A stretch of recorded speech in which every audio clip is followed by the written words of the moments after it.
everyone. Welcome, Justice Warriors. Hello, Mama Bear. I see you out there.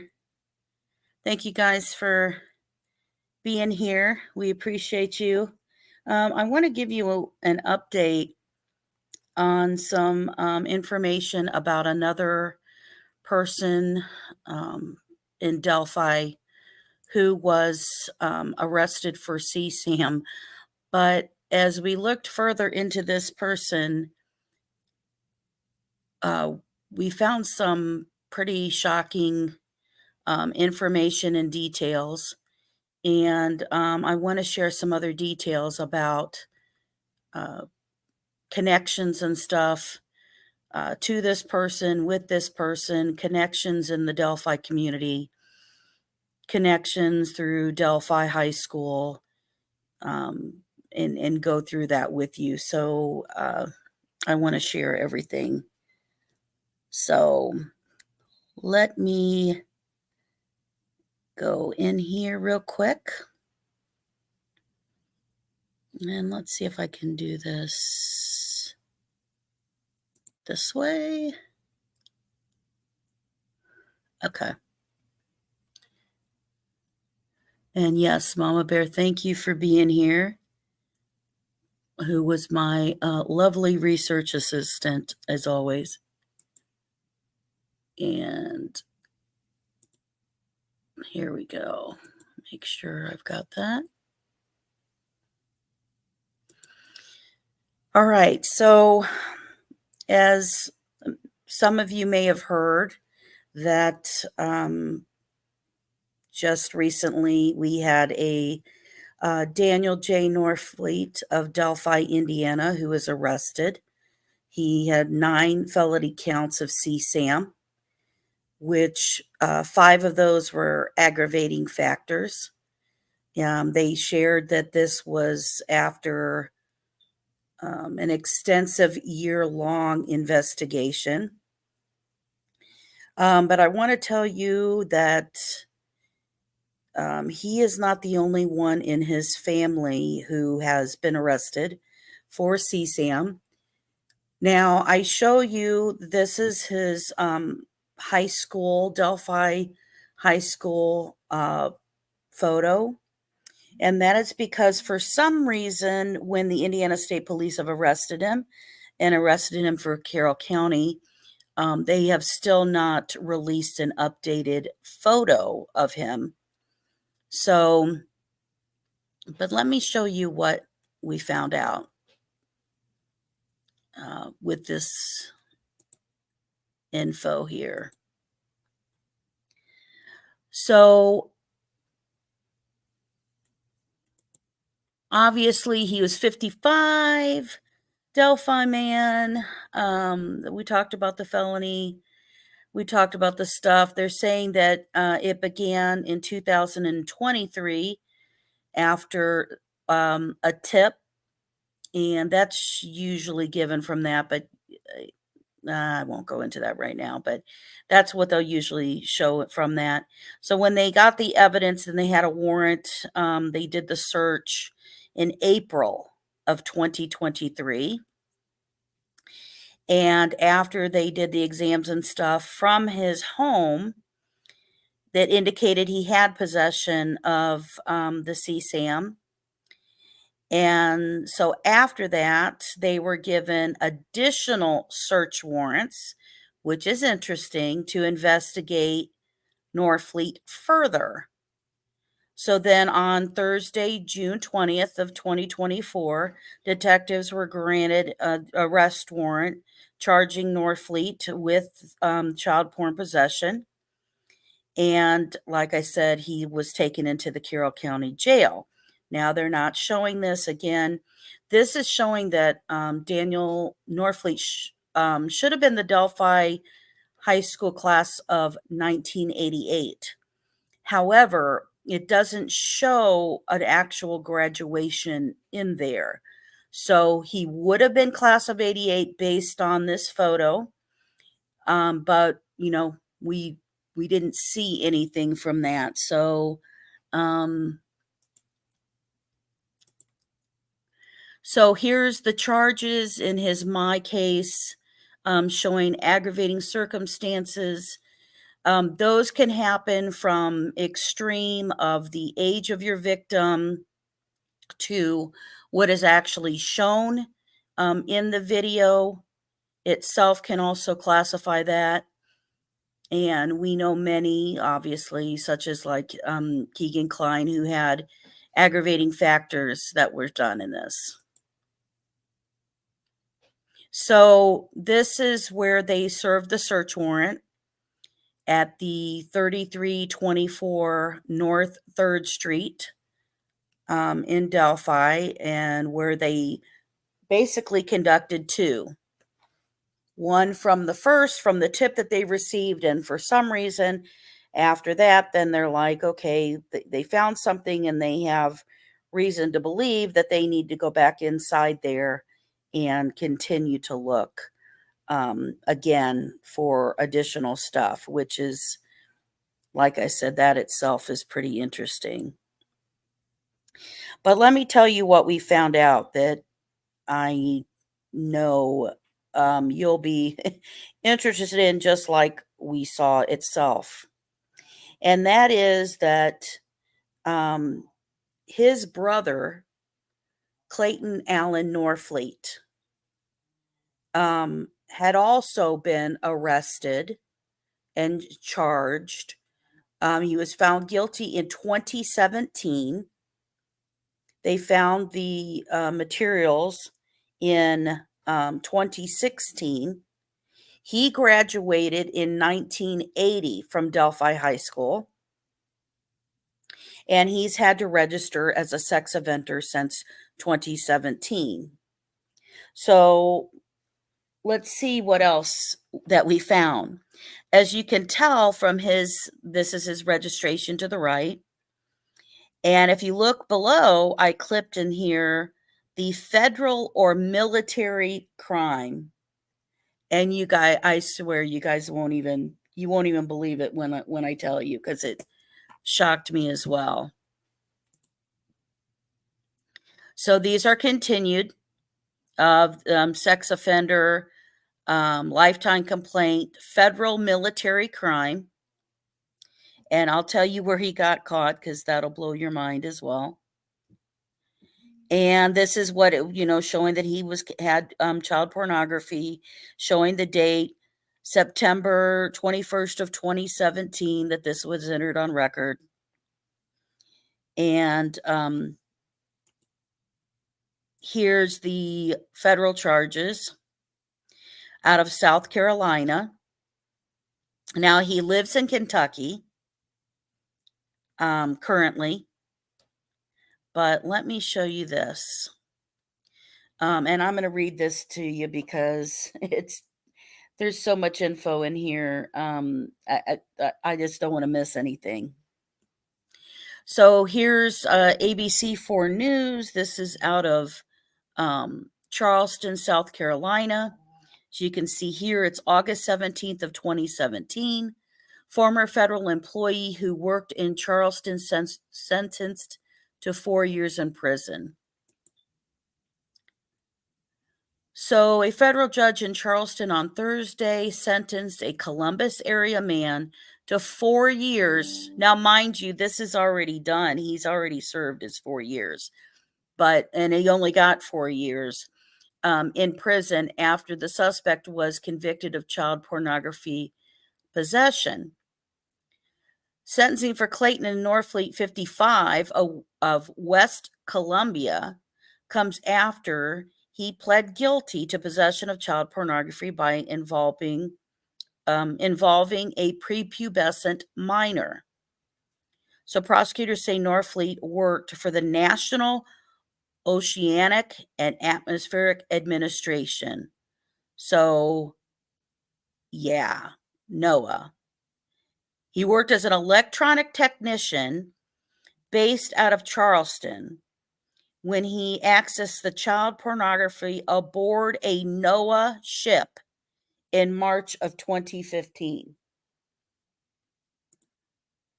So according to the prosecutors, A NOAA security analysis discovered Norfleet accessed a chat room type website notorious for a prevalence of child pornographic images and frequented by pedophiles.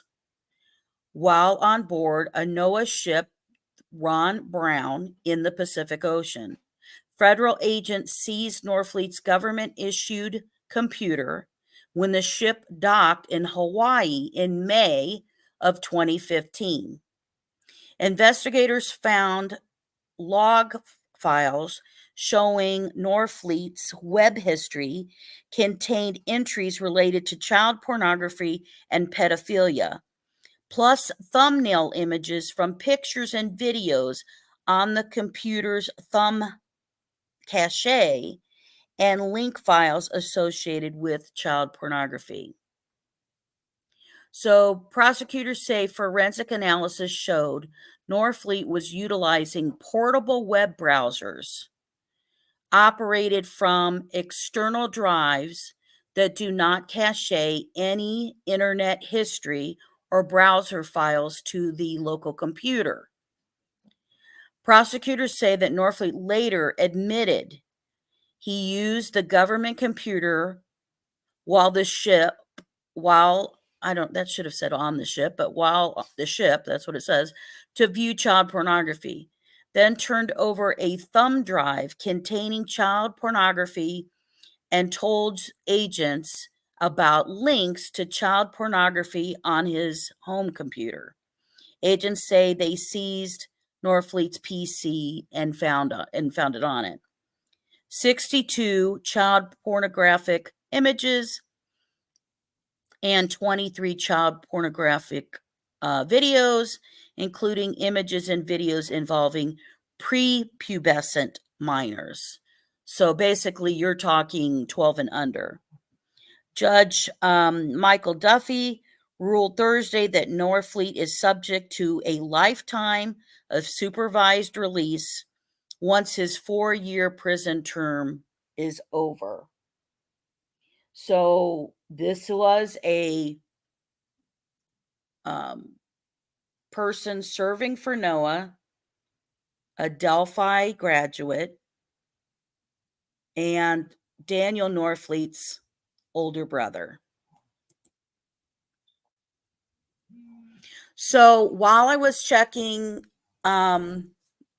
looking into Daniel Norfleet and things in connection with Daniel Norfleet at the time, there was another registered violent sex offender who is from Kentucky as well, but he keeps staying in Indiana. Now, I dropped the current pages. Actually, I should have dropped the earlier one that was found. You probably, if you've looked up registered sex offenders in the Delphi area, you have probably seen this man before. And at one point, he showed an address that would pop up to show where he was living. And this guy's name is Rondal Johnson. He goes by Ron. And there were 2 addresses that showed up for him. One that showed up in Delphi. He showed a Delphi address. I've got that one too, but I put the updated one. And then one that's now also showing that he is in Monticello. Now, what's interesting and concerning is that he was near or seems to be close by a person I was looking into. I won't divulge the person yet. I don't want the person to, I'm worried that the person could possibly be a victim. I'll put it that way. So here's his info. Let me show you. So this was the address that Rondal Johnson was showing that he was registering as a sex offender while he was in Delphi.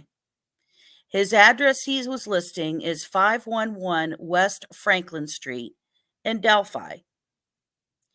Now, as I usually do, I'll show you where, these guys are staying or living. But here's what's interesting. Do you see this lot right here of grass? That's the actual property. There is no house there. There is no apartment. There is no residency. So while he'd been registered as a sex offender, who was Rondal Johnson staying with? He's not sharing that with anybody, right? He's got to be staying somewhere. He kept being in Delphi. He showed Delphi twice that he was coming back to.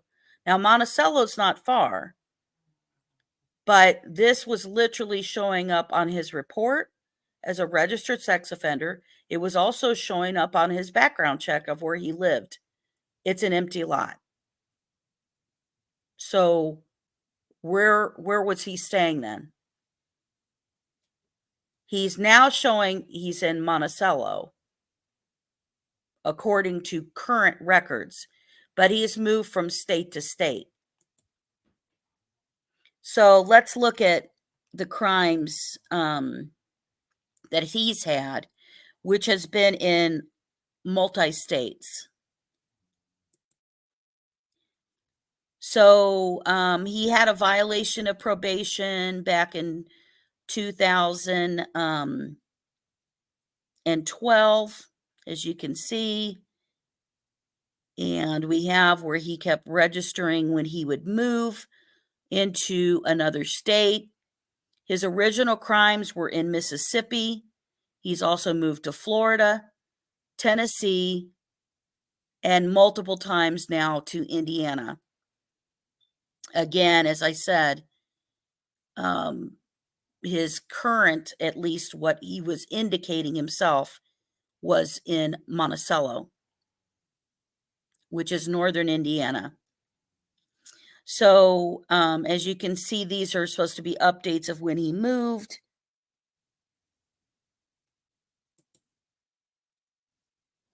And as we look farther into this, he's been charged with giving false information to an officer, unlawful touch of a child, inappropriate touch of a child. He had, so these were sex crimes, sexual assault. Now, when we get farther into when he first got convicted, you can see farther back, we're going 2007.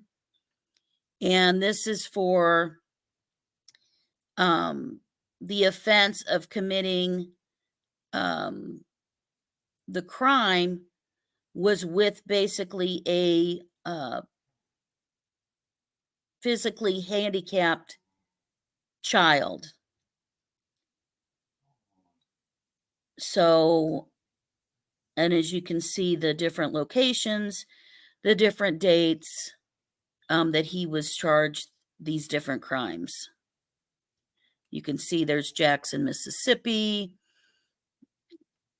and that's where the initial crime came from, of touching of a child or mentally defective or capable or physical. And then here's the next one, sexual exploitation charges. Again, this was in Tennessee. The other ones were in Mississippi. And you can see those are back in 2001. So I looked up the Monticello address. And guess what I found with Rondal Johnson?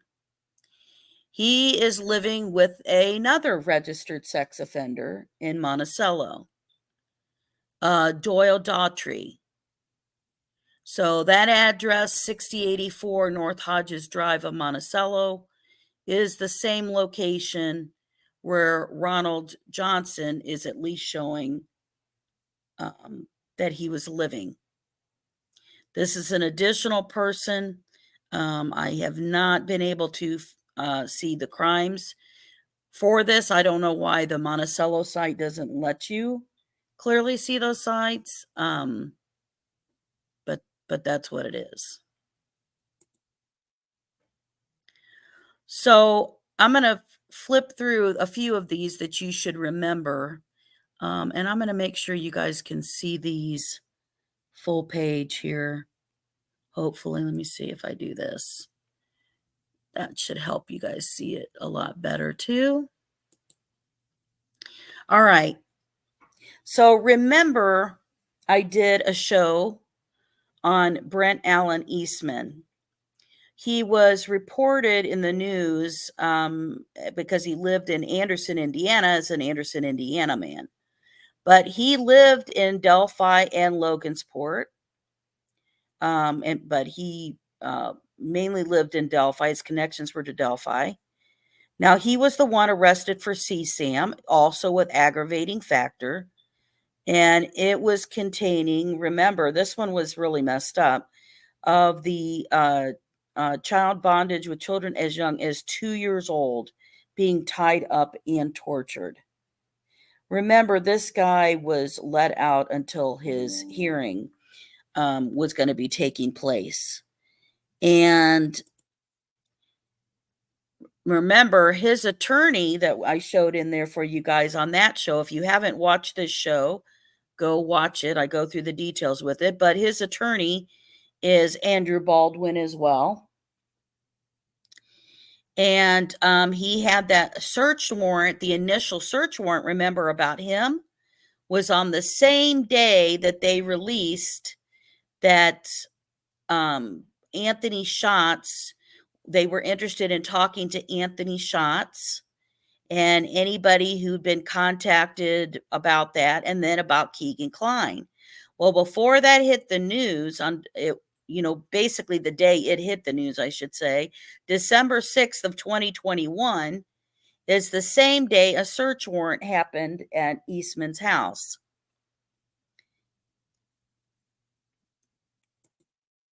And this is what we have charges for Brent Allen Eastman. Dang it if I switch those around, but there you go, of the 4. Now, remember the other connection we had in Delphi. This one was Logan Lorman, and I did a show on Logan Lorman, and he graduated the same year as Abby and Libby. Now, here's what his charges showed. Now, if you look, he had 5 charges shown up with CSAM, with aggravating factor, with all of those. No time served. He got a plea deal. Remember his timing for that, though, guys. His timing for all of that was he got arrested in January of 2022. And all year long of 2022, this case was just kind of going back and forth and pending.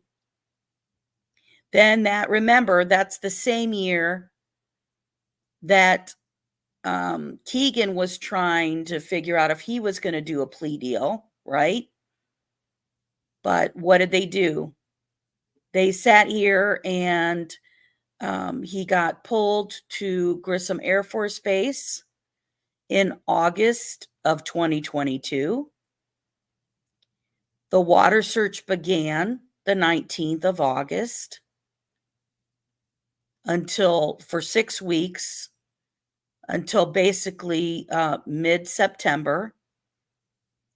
Somehow, September 13th is when Liggett finds, according to them, Richard Allen in the Orion system, knows he's there now, We don't know that because they don't go to question him till October 13th. Then October 31st, we have Richard Allen's arrest. 2 days later, we do have 5 charges dropped off of Kegan Kline's charges. And at the end of December, we have a plea deal for Logan Lorman of no jail time.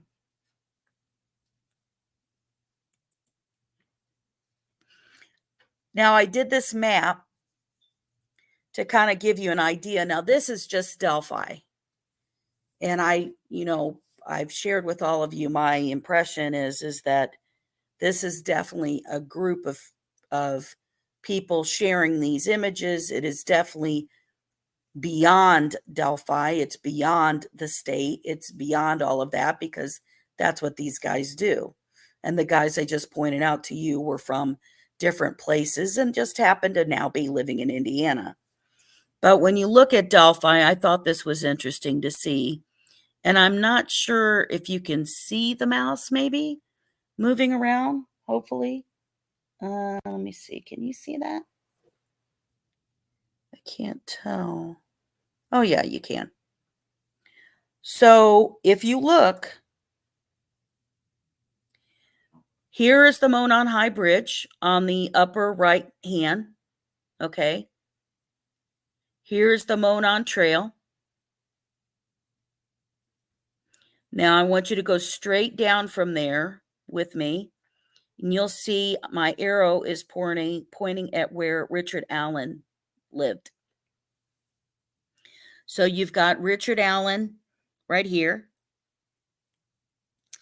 This star in between Brent Eastman's former house, between Richard Allen and Brent Eastman, is the middle school and the high school and all that's right there. Above that next little dot is the Marathon gas station that we've all heard about and whatever, right? So it's very close here. Now, if I go in, you could see how much closer, but this is for you could see my labels. Now, if you go from the Marathon gas station, again, just going left, there is where Rondal Johnson, this empty lot right here, is where he said he was staying. So he's not staying there, right? He's not. So where is he? He's somewhere saying he's in Delphi, but he's not saying where he's staying. Now, they have restrictions where they can live, right? They can't be near schools. Then if you go far left, up and left from Rondal Johnson's empty lot, there's where Daniel Norfleet lived. Okay? There was his location. And then if you go out to the farthest left star I have, that is where Logan Lorman lived. So interesting. And I'm not showing every registered sex offender in here. There are some that were different times of days. There are some guys who have been busted in the time frame. As you know, I've kept track of these through NetMec and through Indiana State Police releasing information. And I keep track of all of them in Indiana, and even ones who may have had victims in Indiana, which, by the way, if you see today's news, you'll see about the U.S. Marshals doing a rescue of 200 kids. And about half of those kids were saved from dangerous situations. And there were several states, I think there was 7 total, that they rescued kids from. But here's a scary one. There was a girl, a teenager missing in Michigan, and they found her with a 30-something-year-old man in Indiana being held against her will, and he was arrested.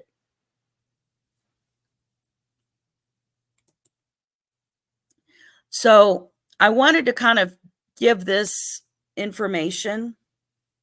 Now, this is very specific, and I didn't go outside of additional family members that I know of or I'm aware of that have different last names, right? And I'm not sitting here showing kids' first names because the kids and the spouses and family members are not responsible for the behavior of these predators who have these types of materials and things like that. And we'll all hope and pray that none of them have been a victim of anything, um, with the predators who are coming from there. But I thought I would show you um, information about what is interesting, I believe, in the Delphi High School connection and how small these communities are, right? These communities are really small, and you're talking all of these schools together and how small these communities are, right? So if you look that on the left-hand side, I show 2013 through 2017, which means that these kids would have been inside the high school at the same time. Okay.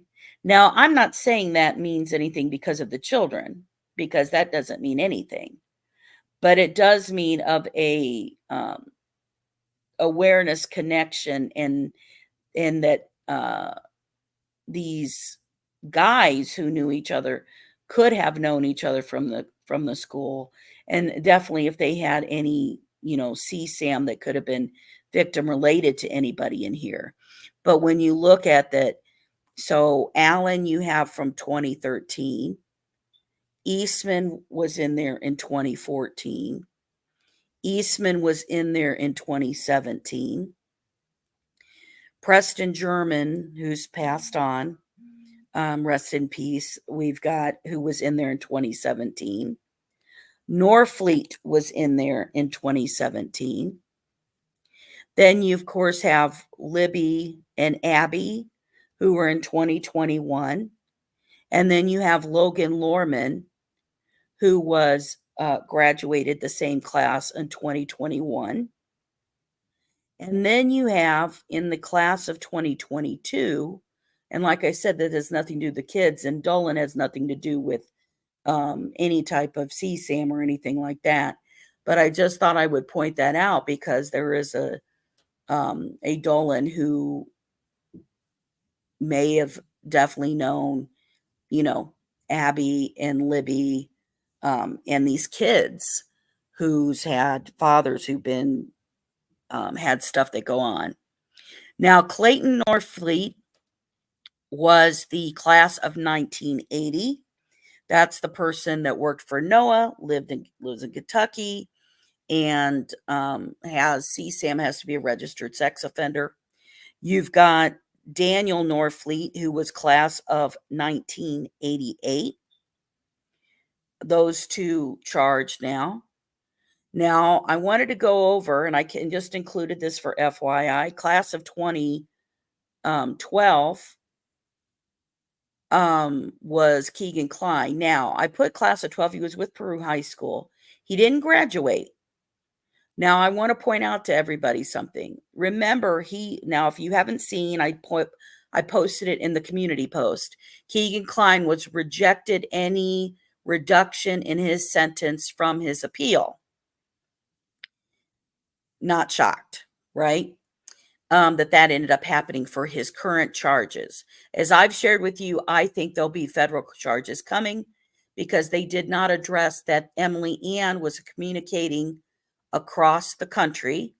That was stated by Cecil, the officer Cecil, who leads up the Indiana Internet Crimes Against Children Task Force. But one thing that the Indiana Attorney General put in Kegan Kline's appeal, that why he shouldn't get a reduced sentence, in addition to all of the charges he have, that not all of his victims have been identified. So he doesn't have every charge of every victim he had yet, but that they state that there were 2 juvenile charges on Kegan Kline's record that were similar to what he's accused of now. They didn't reveal it. They can't. He didn't serve any time for it. So could have that been a reason that Kegan left the high school? He's communicating with basically people he would know or he could find to know nearby, close by, possibly with the Yellow app. Please go check out those shows if you haven't. But what is also interesting is he would have been class of 2012. Well, Alan's daughter was class of 2013. So if you think of the same time frame of kids that could have known each other, he could have known of her. Then you've got Tony Kline, who was class of 1988. So he would have been graduating at the same time, like in the Daniel Norfleet group, as far as that's concerned. And then you've got the class of 1990, Miami High School, which Miami High School is basically in Peru because it's the same. It's not in Peru, but it was in Denver, Indiana. But those towns are so small, that is still part of Miami County school system, if that makes sense. So they've got multiple schools in the different little towns. It was not a big school.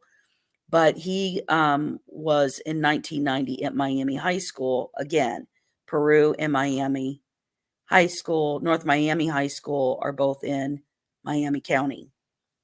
So I just thought that would be kind of interesting for you to see. Now, let me show you this. I wanted to give everybody an update on this. Now, a lot of times everybody's like, oh my God, I wouldn't want to live in Indiana because look at how many people are busted in here. I don't know. I feel more comfortable that these guys are getting busted versus that they're not. And I would encourage you, wherever you live, to check. There is an Internet Crimes Against Children in each state. And I would check what your numbers are. And are you hearing about these getting busted or not? Because they're not catching these guys if they're not doing it. And here's what I want to point out. If you look at this chart, remember that we did not learn, even though that Kegan Kline was arrested in 2020, we didn't know about it that whole time. Again, 2021 was the very first time in December 6th when they announced that they knew who Anthony Schatz was. And then that Monday they go, we have Kegan Kline, and he's the creator of Anthony Schatz, right? So technically 2022 would have been the first time that people were suddenly aware that the DELPHI case was connected or had some sort of social media concern about it. And if you look at that jump from 2021 that we didn't know until the end of the year, by the next year, it doubled. It went to 14,000 reports of internet crimes in Indiana. And then if you look, it keeps going up and up and up. Now, right now in 2024, they're always like they run about a month or so behind. And so in the reports, we only have the first quarter. In the first quarter, we already have 5,685 reports. Well, I mean, we're on track to be higher than last year again. And that's because parents are talking to their kids and warning them, and kids are feeling more comfortable to come forward. So here again, this just shows from 2005 all the way up to the full completed year of 2023. Again, if you look, 2017, when this happened to Abby and Libby, we didn't know 2018, we didn't know 2019, we didn't know 2020, we didn't know till the ending of the year of 2021. So basically, then you've got 2022 when people are aware. Look how much that doubled. I think that's going to be a legacy to Abby and Libby.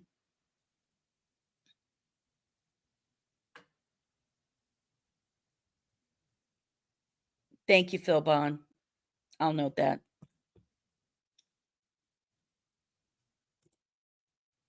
So I want to show you what that means. Right now, it is on a rise nationally for 2023. 12% compared to the previous year, surpassing to the National Center of Missing and Exploited Children. 36.2 million reports for the year. And it increased by 19% from the previous year. That's just by files for CSAM. So they've received over 36.2 million tips of CSAM.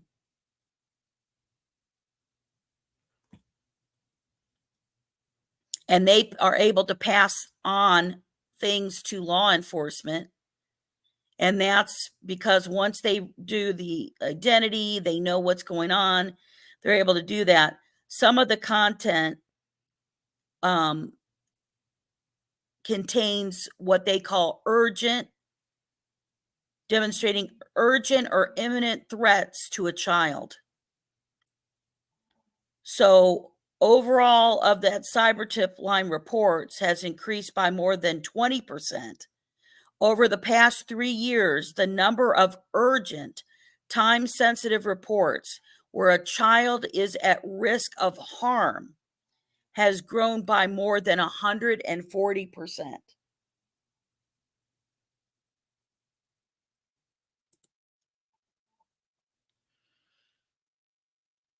Right now, I thought I would show also, these are just by categories. So it'll show you of the reports and the breakdown of them. So it'll show just somebody with child pornography possession or manufacturing or distribution, right? Then you've got misleading words or digital images on the internet. Next category, online enticement of children for sexual acts, up to 186,819. Child sex trafficking, up to 17,353. Unsolicited obscene material sent to a child, 45,746. Misleading domain name, 6,883. Child molestation, 18,021. And child sex tourism, 2,002.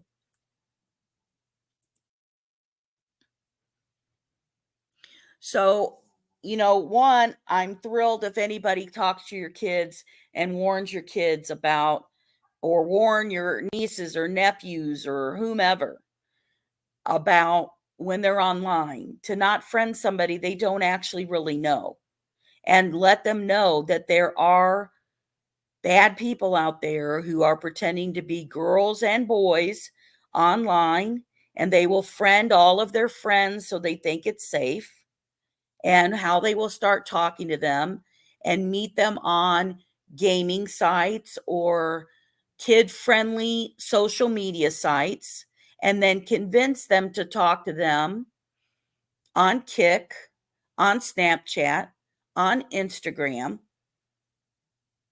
right? On Facebook Messenger, to start getting them to communicate, and then basically groom them to send them things. But when you look at the report breakdown, the public of these phone calls is 265,562 of the overall 36 million. Not even 10% is reported to the public about this huge number.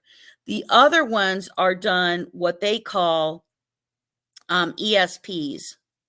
Those are electronic service providers. They are legally now required to report any instances of CSAM. So that means that we have 35 million, almost 36 million of this is out there floating around, can be exposed to your kids, and they're not necessarily telling us, or what's going on, because we have less than 10% of that is being reported by the kids, and we need to keep encouraging that. So this is the cyber tip line, cybertipline.org, 1-800-THE-LOST. I always post information about this at the in the community post. If you need information or how to talk to your kids, or anything like that, I even do the videos and stuff I'll share over there too. And how to protect your children. The summertime, you've seen tons of missing kids popping up like crazy. This is a very heightened time for predators. They know parents are at work and kids are at home, and they're going to try to talk to your kids and ask them to leave. And these kids believe that they're talking to other children. They don't think they're talking to adults. They don't know they may be talking to a man and not a teenage girl. Or your boy may not realize he's not talking to a teenage girl. He's talking to a man. And Cyber Tip Line can help if they've been communicated with, shared anything, if they need stuff taken down, if they've sent an image and they talk to you, let them know if something's happened that they can come to you. It's better to do that than them being in danger, and it's at the next step where they're coerced to leave their house or to meet up with somebody, because that is the, next level that some of these guys do. So I definitely wanted to show you guys these different connections, add it a little bit more to the Norfleet and what is going on with that. And I know that as I look at these are becoming more and more connected.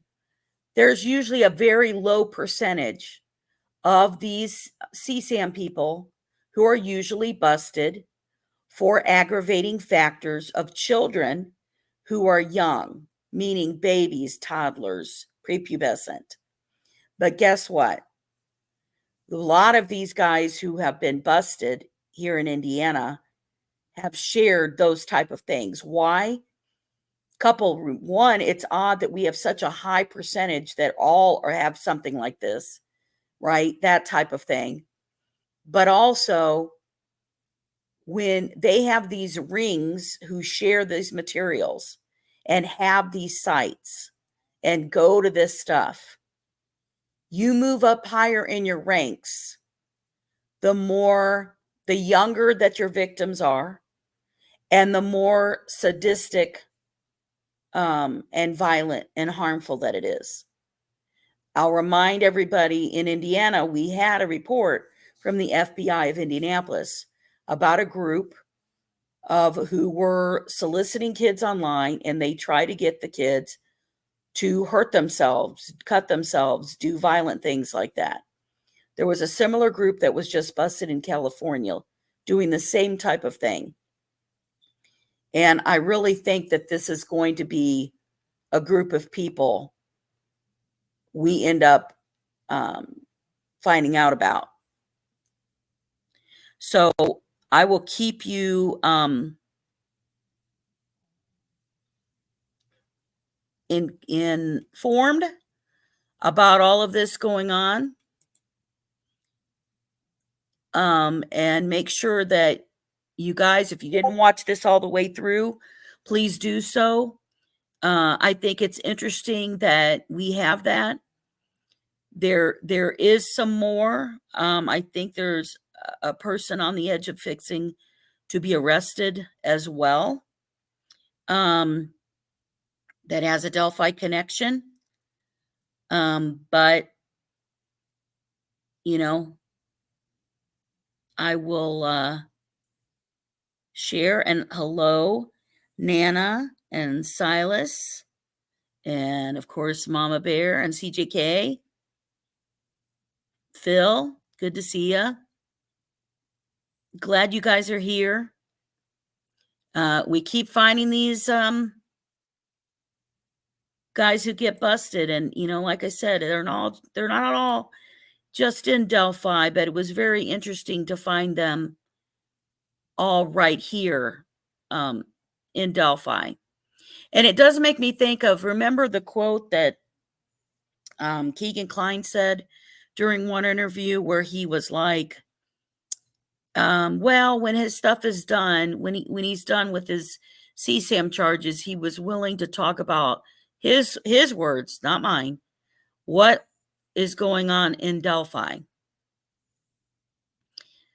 I find that interesting. So, right. I mean, the only bad thing is you have, you know, these guys, once they're found with this stuff, they're released. They're released on bond till their trial date.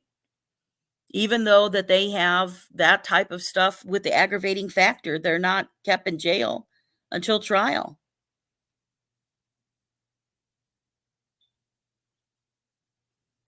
So, hello, Mother of Dragons.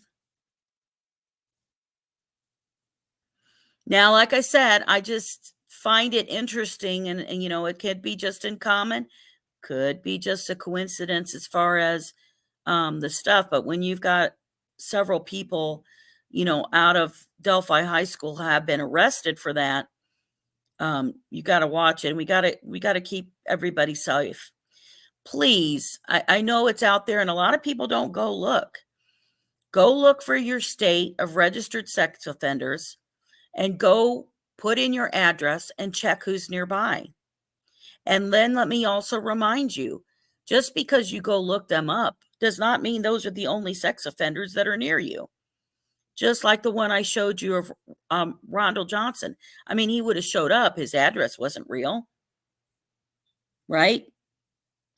And if they haven't been caught yet and they haven't officially been charged, if you go look up right now, you wouldn't see Norfleet because he hasn't, you know, been found guilty yet.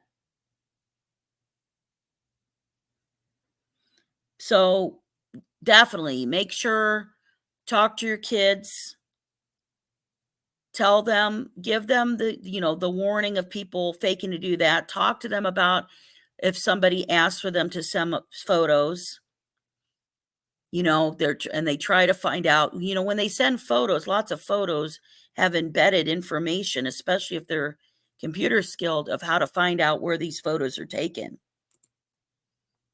Lots of the Instagram, Snapchat, all of that it automatically shows where these friends are located. That's how Yellow app was used. Yubu can still be the same way used. Find me a friend within 50 miles of me, and it could do it. And you could watch their videos without them knowing. They were being watched. So, they know these kids learn their phones quicker than we can. So, you'd be like, nope, just the no, stay off of it doesn't work. If their friends are on it, they're going to go to it. Talk to them of don't friend somebody that they don't know. Don't sit here and, just because you see this person's a friend with one of your friends, that's what Anthony Schatz was doing with Libby and all of hers.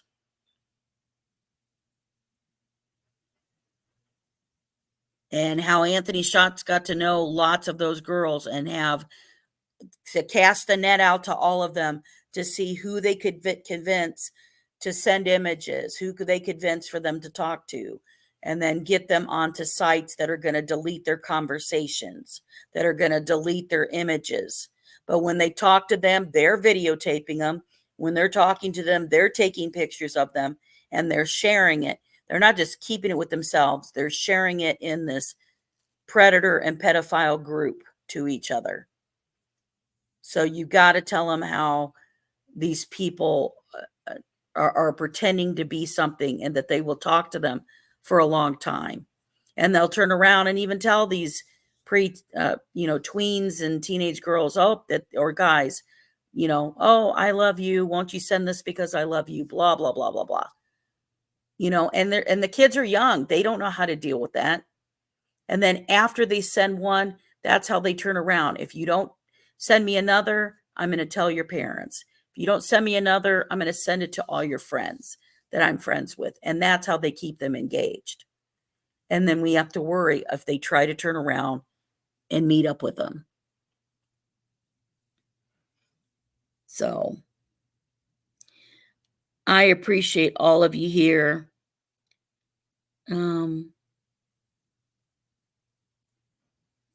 Yep, that's true, Mother Dragons. That's absolutely true.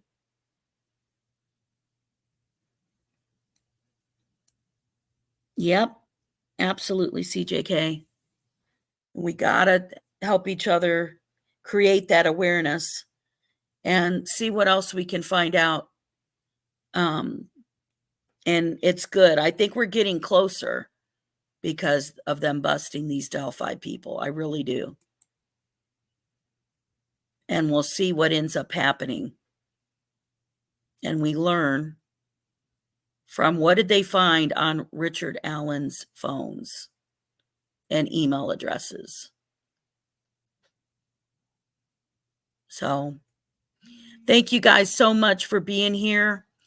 We have some more shows that'll be coming up, but I wanted to get out this update of Norfleet, tell you his connection that his brother has been busted before on a ring site, a chat site, a place that was sharing with other pedophiles things way back in 2016, 2017. And they all happen to have been going down around the same time, 2020, 2021, 2022. So thank you guys so much for being here. Please hit that like button. Please hit that subscribe button. If you have any comments and stuff or any information that you want to share, you can put it in the comments. You can also email me at justiceserveddaily@gmail.com. Thank you so much, guys, for being here. Have a good one.